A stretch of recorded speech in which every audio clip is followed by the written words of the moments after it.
Morning, everybody. This is becoming one of my hot sets. So this set so far has pulled in one red fox, one bobcat, and now another red fox. It's funny as I have, if you can see my truck up there, I have two sets at the top of the hill that I thought were going to be hot, and they've caught nothing. They've been dug up a couple times, but they've caught nothing. But this one here has produced two canines and a bobcat already. It's a good looking fox in there too. Looks a little bit bigger than the last one I got. I'm guessing that's the male to the female that I caught last time. What's funny is I did not put another trap over here, which now I'm like kicking myself. I probably should have, so I'm going to do that soon. I got to get moving this morning. I don't have time to do it, but I'll show you what the remake looks on this. But let's get a little closer. Check this guy out. Yeah, deep pad catch on him. Gorgeous fox. I'm gonna get a nice picture of him for the old Instagram and get him dispatched and move on down the line. But beautiful fox. He's got real far black sleeves going up on his arm, nice white tip tail. Beautiful fox. The Lord has really blessed me today. I haven't been saying that lately, but the Lord has really been blessing me, so let's get moving on. All right, guys, here's the remake. The rock that I originally put lure under, I just shove in that little pile. I planted the trap right in front of it. I didn't dig it back out. I didn't add any more wax sand or anything like that. I just buried it. That same concept worked to get the bobcat. Now it worked to catch the red fox, so I'm just gonna leave it alone. Seems like it's working. Hey guys, welcome to the channel. Hey, if you're new here, please consider subscribing, liking, commenting, and sharing out the video. I got a lot of people watching and not subscribing, which is okay by me, but if you subscribe, the channel grows. If the channel grows, it opens up more opportunities for me. More opportunities for me leads to more trapping content for you. So please consider subscribing. All right, I just got done showing you a red fox that I caught. That was probably right before my mountain lion tripper of the very first day that I got there. I caught that at the farm. So this one's going to be some of the stuff that's been going on around the farm. And our cable restraint season has started. So I want to show you something real quick. I'm sitting in a job site right now, if you can tell. But up through that field, right up through there, this has always been a very brushy field, which has always been very good to me for cable restraints. And this year, I can't cable restrain it because they're doing a bunch of work here. No big deal. I've set on the other side of it, and I've set on this side of it, and I've been making some catches. So we're going to get into that, but first, I'm just going to do a little replay as we say goodbye to one of the best cable restraint fields I've ever had. I'm just going to show you a couple catches from it, and then we'll get right into it. So thank you so much for watching. Consider subscribing. Let's get into it.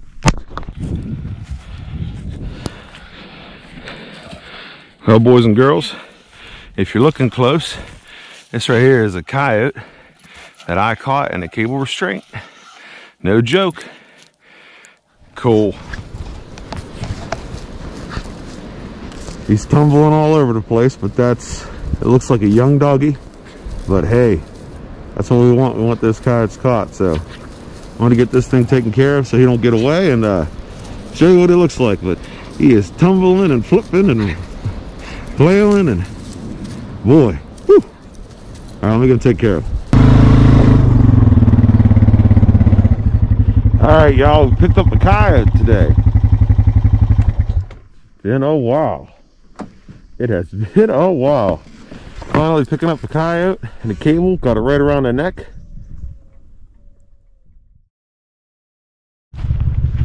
Well, as you can see, this did not work out the way I thought it was going to.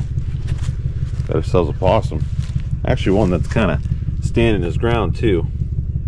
Most of the time possums just lay there, but this one here is like, don't mess with me, dude. So we'll get this guy taken care of. I didn't want to catch one of these here, but this is what we caught.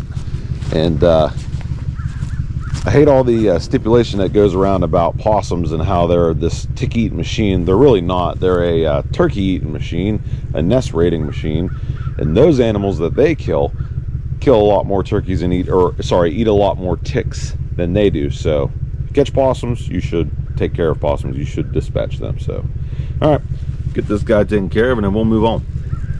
I'll just kind of show you.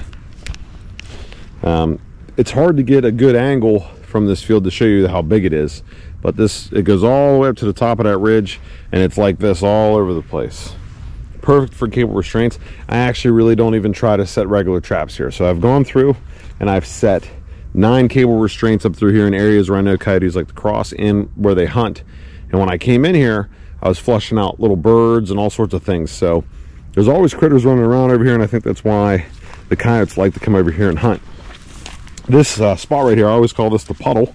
Right here on this trail, I always put a cable restraint, and every time that I've been doing it, I catch a coyote right here. So the puddle, and boom, right there. It's like they always try to avoid it, but this year I went down in here. That's that one. I mean, it's just, you can see how well defined these trails are. These are really, really good places to set cable restraints. Yeah, we have snow right now, obviously, but that is about to end. So tonight it's going to stop at like 10 p.m. and all the way till morning. It's just supposed to be cold and no snow. So I imagine coyotes are going to get out and try to hunt. So yeah, I'm hoping to have a couple in the morning. So got some more cables to get out. So I got 9 in this field. I got another place where I've put 6, but I'd like to get more. I'm going to go back there and set some more. Then I got another place. So a lot of locations, just trying to get them all hooked up. Well, it finally didn't rain for a night. And you know what that means? Coyote. We got a good 2. Right around the neck, right where you want it. At this big field here that I've always trapped. And they just started doing work down in this valley. This valley is always good for 2 coyotes. Well, I ended up setting up a cable here, just hoping that the coyotes started using this field because they can't use that anymore. And I was right, so we got coyote number 2. First one in the cable this year. It doesn't look like that big of a coyote, and it's actually doing the whole thing with me where pretending like I don't exist. There we go, moving around a little bit, but get a picture of this thing, and yeah, we'll move on. We still got 14, 15 more cables to go check, so yeah, let's move on down the line. Coyote number 2, first one in the cable this year. All right, guys, I just kind of want to show you. So I got that coyote, I dispatched them. I got a deer track here on this trail, and it goes up through these trails, and these coyotes, right there's the coyote. He was running all over the place. Now I have 2 cables set up here, and my first one got knocked down by a deer. So the deer came through and knocked down the cable.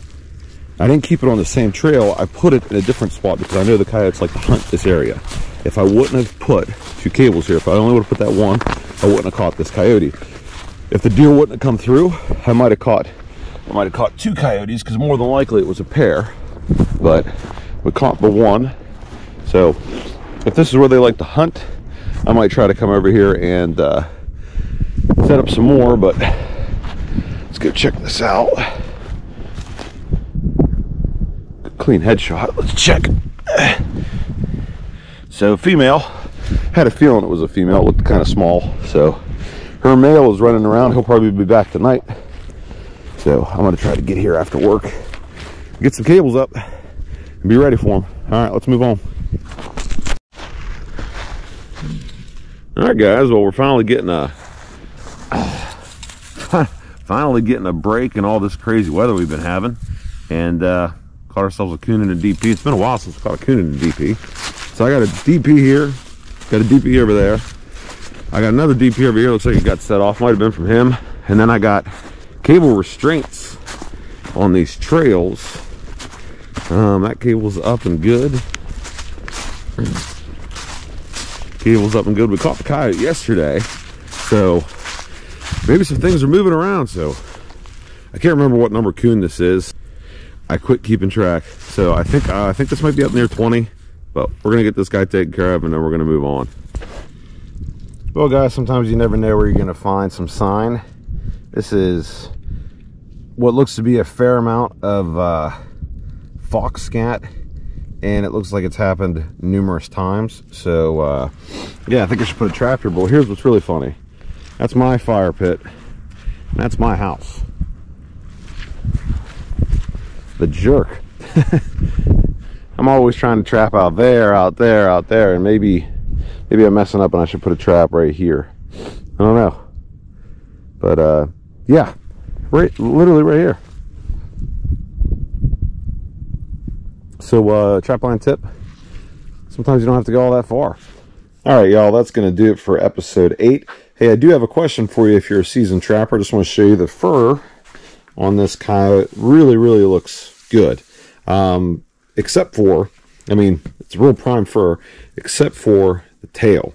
So in my area, I don't struggle or deal with mange.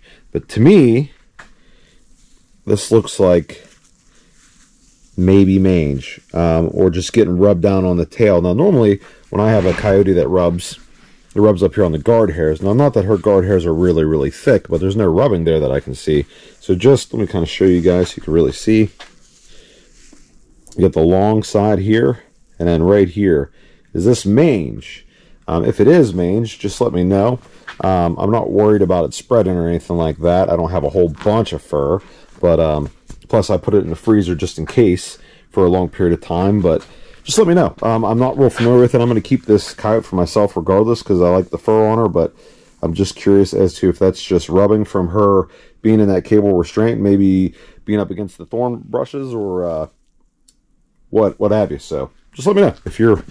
I'm not very good with fur yet. I'm getting better and better and better, but I respect a lot of your opinions when it comes to that. So please let me know if that's mange. I just want to thank you so much again for watching. God bless. Tight chains, and I'll see you in episode 9.